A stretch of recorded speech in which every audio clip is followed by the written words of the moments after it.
Welcome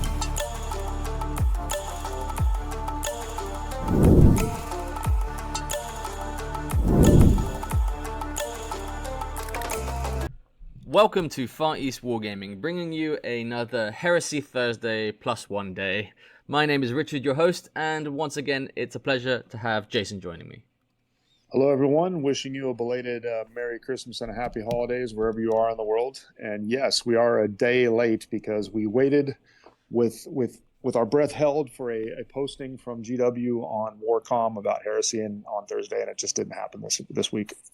Yes, so reiterating, Merry Christmas to everybody, and thanks for tuning in for the entire year there.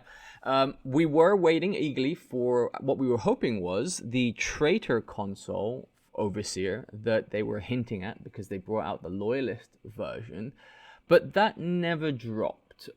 So they did drop a piece of news which is kind of heartening to hear, and it's to do with events at Warhammer World, and more specifically, they have started again to have Warhammer Heresy events. I think if you remember, they cancelled Warhammer Day, I think it was called, or Heresy Day, and we thought that would be the end of Horus Heresy for Warhammer World. But they're bringing out a relatively small event, 1,500 points. Yeah, this is a little bit of a bone thrown to us Heresy enthusiasts. It is nice to see another event available, but some people like the ones at Warhammer World, some people don't. I mean, that's all your own personal opinion. But this one's very interesting because it is 1,500 points, which is on the small side. It is a single day, which is also not usual, and it's also on a Thursday, the 3rd of April. So obviously, those of you in the UK would be needing to take a day off work, and those of us overseas would probably not travel for something like this. But more events is always good, and it's only £20, I think, the entry fee for this, so that's not too crazy, especially when you consider that I think you have to reserve tables there even for open play and maybe even pay for them. I can't remember. What I found about this particular event that was very interesting is the scoring system. The scoring system says it's Throne of Skulls style with 33% only coming from your gaming and 66% from your soft scores. As an old grizzled veteran, this is definitely more of the GW old grand tournament style scoring where things like your army composition and your sportsmanship really mattered, which I personally am a fan of, but that's a separate debate. So if you are planning on attending this particular event, definitely pay attention to the scoring because it's not a bring your hard as nails lift whack style type event for those that are going to be attending. Yeah, but that's the thing. I think we've talked about this before on the channel about how Horus Heresy tends to lean away from the win-at-all-cost lists. Of course, you can make them, but the community polices itself more or less in terms of army compositions and what's a bit too overpowered. We've talked about that in a couple of our battle reports. Some combinations like las cannons and tech marines / master of signals get a bit overpowered. There are certain units that if you take too many are a bit overpowered. A Fury of the Ancients list tends to be no fun for anybody but yourself there. So doing it this way, I really do like it. It is a bit like how we do our events at Far East Wargaming, but we don't skew it as much. So maybe we should think about something like that. Yeah, I mean, we could probably have an entire podcast about this very subject, so maybe we'll save that. But we can probably just make a few comments. I like this type of scoring just because, yes, I mean, it does fit more with the style of 30K. We have, in my opinion, seen a bit of a creep in whack style lists and discussion and people trying to turn 30K into something hyper competitive, which, to be perfectly honest with you, I don't think it was ever intended to be hyper competitive, nor is it still hyper competitive if you actually look at the way a lot of the rules and things are written and whatnot. But I actually like sportsmanship and army composition type rules because it really forces you not to be a dick. I mean, let's just be honest about it. And pardon my language. Hopefully that makes it through the YouTube filter. But yeah, I mean, it forces you to really think about an enjoyable experience for everybody at the table, not just yourself. It does also make you think more creative about how you want your list to work in terms of the balance between troops and all the different types of slots and whatnot. So I'm a big fan of it because I don't think that there's a lot of downside, but some people don't like the idea of having control placed on their gaming experience. But to me, that's a matter of choice. Just don't play the event. I mean, if you don't like the rules, don't play the event. It's pretty simple. So I don't know. It'll be interesting to see how this one turns out, and I'm very curious to also see if anybody has any after action reports or something like this once it's all said and done. Yeah, so it is on a Thursday. It is a 1 day event only starting at 10 a.m. and you're getting 3 games for £20. Jason quite rightly pointed out this is not really the kind of event that you'll fly from international locations to go. But if you're in and around the Nottingham area and you've never tried an event at Warhammer World, and you do have the time, I really suggest you try and go just for the experience. This is something on my bucket list as well to visit Warhammer World. I've yet to go. Jason has been a few times, but playing this kind of event, if you have the ability to, definitely give it a go. I'm sure the community out in Nottingham and around Warhammer World is fantastic for the Horus Heresy, so I'm sure you'll have a great time there. Yeah, I mean, it's beautiful. Warhammer World's beautiful. We won't dive into that. The only other thing I would probably say about this particular event that I'm not a big fan of, and I will go die on this mountain, is it's all Siege of Chthonian missions, which are 4-turn missions. I mean, I get it. That also helps you to have 3 games in a single day. Uh, but I really hate the Chthonian missions being only 4 turns. But yeah, I mean, go experience it if you get the chance. Really do it if you can. I mean, Warhammer World is absolutely fantastic. 3 games on beautiful tables. The tables there are always going to be very nice, and the scenery well done. So, not a lot of downsides to this if you want to have that experience. So that was all specifically for the Horus Heresy that came out. But we did get something heresy adjacent again, and we've been talking about it for the last few podcasts, and it's to do with the Emperor's Children. And more specifically, they have finally released the 40k version of Fulgrim, so the advanced Fulgrim Transfigured, the Demon Primarch. And the reason we want to talk about this is because we've had Fulgrim transfigured, untransportable, like we like to call him there, and I think this is actually a very viable proxy with a few tweaks for Fulgrim transfigured there. Yeah, I love this model.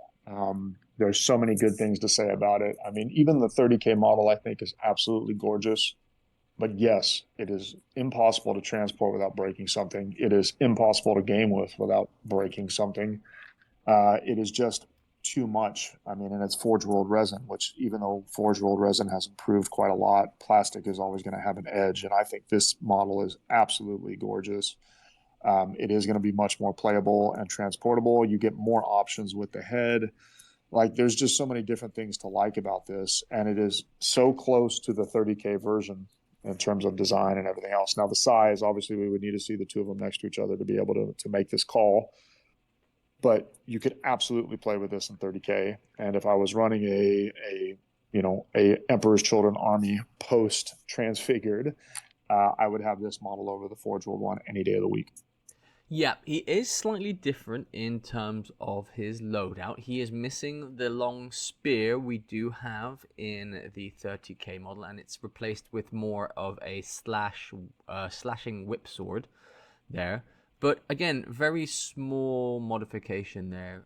I think you can find one of the Phoenix spears, sorry, and put it on. Or I'd say if you have maybe a bit more money than sense, I'd be buying both of these models and doing a head swap from the 30k and then maybe an arm swap or a wrist swap for one of the spears there from the 30k to the 40k model here. But just in general, looking at how compact this guy is compared to the tower of a Fulgrim we get for Fulgrim Transfigured because of the way his wings are done, I think this is just a lot more of a playable model. Yeah, absolutely. I know the heads are a bit polarizing to many. I mean, as we've already seen from the internet chatter. Uh, I don't particularly like a couple of the heads, but two of them I do like. Like, I like the looking at the page. So if you have Warcom open, you'll know what I'm talking about. But of the 4 heads that are pictured, I like the helmeted one. I think that one is great. Like, it's still demonic enough, and the horns are sticking out where you know that this is Fulgrim. So, but I like the design of that helmeted head. It looks kind of like a cross between a Noise Marine and a Demon Prince, which is nice. I like the bottom right head where he's got just this maniacal smile, very wide, open mouthed. I think that one is very nice.